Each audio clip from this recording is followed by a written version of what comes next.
हुजूर में कोई शक नहीं। एक दिन आके कहने लगा कि बताइए मेरी मुट्ठी में क्या है। तो नबी पाक सल्लल्लाहु अलैहि वसल्लम ने फरमाया अगर मैंने बता दिया, कहने लगा अगर आपने बता दिया तो मैं कलमा पढ़ लूंगा। हुजूर ने फरमाया मैंने बता देना है पर तूने कोई नहीं पढ़ना, मैं बता देना है। कहा बताइए। तो हुजूर ने फरमाया चल सौदा कर लेते हैं, अगर जो तेरी मुट्ठी में है वही बता दे फिर तेरा क्या ख्याल है। तो नबी पाक सल्लल्लाहु अलैहि वसल्लम ने कहा क्या भाई अबू जाल की मुट्ठी में? तो उसकी मुट्ठी में कंकर थे, कंकरों ने कलमा पढ़ना शुरू कर दिया। जब कंकरों ने कलमा पढ़ा, पत्थर थे वो, उन्होंने कलमा पढ़ा।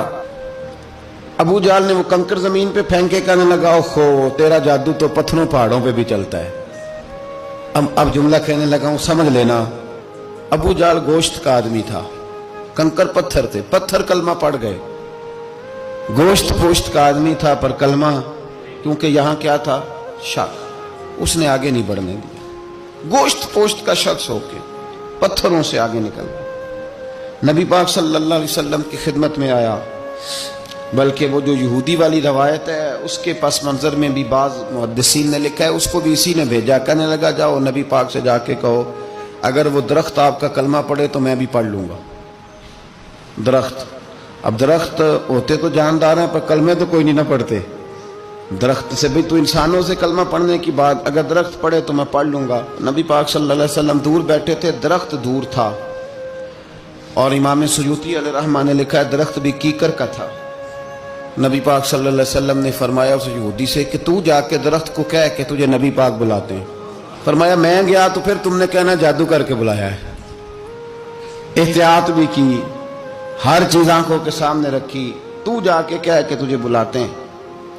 वो बंदा गया, जाके कहने लगा, और इमाम सयूती ने इसको लिखा है, कहने लगे उसने नबी पाक का नाम भी नहीं लिया, क्योंकि अबू जाल एंड कंपनी को पता था कि मुस्तफ़ा के नाम में भी बड़ी बरकत है। खाली नाम भी नहीं लिया, कहने लगा दरख्त वो जो सामने बैठे हैं ना वो तुझे बुला रहे, नाम नहीं लिया हुजूर का। वो जो सामने बैठे हैं ना जाअत ले दावत हिल अशजारु साजिदतन।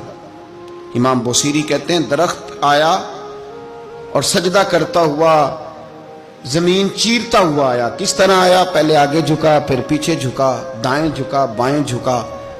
यहां भी लिखने वालों ने लिखा है कि वो ना दरख्त अपनी जड़ें उखेड़ रहा था। जब चलना था ना उसने हुजूर की तरफ आना था तो आगे दाएं बाएं हुआ, जड़ें उखेड़ रहा था। लेकिन हमारे उस्ताद जब हमें ये रवायत पढ़ाया करते थे तो कहते थे जड़ें नहीं उखेड़ रहा था। जब उसने सुना मुझे नबी पाक ने बुलाया तो उसे वजद हो गया था, वो झूमने लग गया था, झूम रहा था। हुजूर ने मुझे बुला लिया, जाअत ने दावत हिल अशजारु साजिदा। तो दरख्त आया, उसने आके नबी पाक को सजदा किया। लकड़ी का बना हुआ दरख्त है, सजदा किया। सजदा करने के बाद दरख्त उठा और उठ के उसने नबी पाक का कलमा पढ़ा। वो जिसको अबू जाल ने भेजा था ना यहूदी, वो दरख्त की हालत देख के कलमा पढ़ गया। वो कलमा पढ़ गया, लेकिन यही बेईमान कहने लगा ओए होए इनका तो दरख्तों पे भी जादू चलता है। ला रैब फी, शक कुरान पाक में, लेकिन अगर बंदे के दिमाग में हो उसका इलाज है कोई, इधर ही शक बैठ जाए। भाई शादी मिसाल देता हूं कि सामने दीवार साफ हो लेकिन गर्द अगर आईने पे पड़ी हो, दीवार साफ करनी चाहिए कि ऐनक का शीशा साफ करना चाहिए? सारी जिंदगी लोग दीवार साफ करते गुजार देते, सारी जिंदगी तराश खराश करते गुजार, अपनी मर्जी की पेंटिंग करते गुजार देते हैं, पर अपनी आंख की पुतली साफ नहीं करते। आंख की पुतली साफ नहीं करते। किसी ने हजरत रूमी से कहा था हुजूर दुनिया में कोई अच्छा मिलता नहीं, फरमाने लगे थोड़ा रोना शुरू कर ताकि तेरी पुतलियां वुजू कर लें, वुजू कर लें। वो उन्हें पता चल जाए कि कितने साफ सुथरे लोग दुनिया में पाए जाते। तो भाई शक, अबू जाल फिर आ गया, कहने लगा अगर आप चांद के 2 टुकड़े कर दें तो मैं कलमा पढ़ने को तैयार हूं। अच्छा यहां भी बड़ी मजे की बात है, अल्लाह ने पहले कह दिया नबी पाक को कि इन्नल्लज़ीना कफरू सवाउन अलैहिम आ अनज़रतहुम अम लम तुनज़िरहुम ला युमिनून। महबूब ये जिनकी किस्मत में कुफर है ना, आप इन्हें डराएं चाहे ना डराएं, ये ईमान नहीं लाएंगे। कंकरों ने भी कलमा पढ़ लिया, दरख्तों ने भी पढ़ लिया, सारा कुछ हो गया, और अल्लाह ने भी कह दिया कि महबूब इस बेईमान ने कलमा नहीं पढ़ना। पर हुजूर ने फरमाया ये पढ़े ना पढ़े हमने मैदान नहीं छोड़ना। जितनी दफा आएगा ना ہم اسے ضرور معجزہ دکھائیں گے. جتنی دفعہ ہے ہم کیوں میدان چھوڑ. آگے کہنے لگا جی اگر چاند کے 2 ٹکڑے کر دیں تو اقتربت الساعۃ وانشق القمر. تو نبی پاک صلی اللہ علیہ وسلم نے انگلی کا اشارہ کیا. چاند 2 حصوں میں بٹا.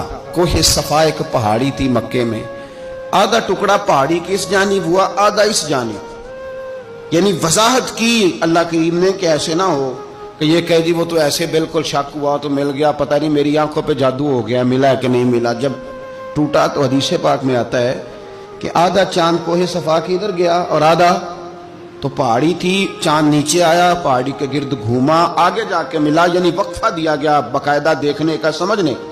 پوری دنیا میں جتنے لوگ اس وقت چاند دیکھ رہے تھے، ہندوستان تک روایتوں میں ملتا ہے کہ لوگوں نے گواہی دی کہ ہم نے چاند ٹوٹتے دیکھا ہے. زمانہ مان گیا، لوگوں کی چیخیں نکل گئیں، لوگ قدموں میں گر گئے.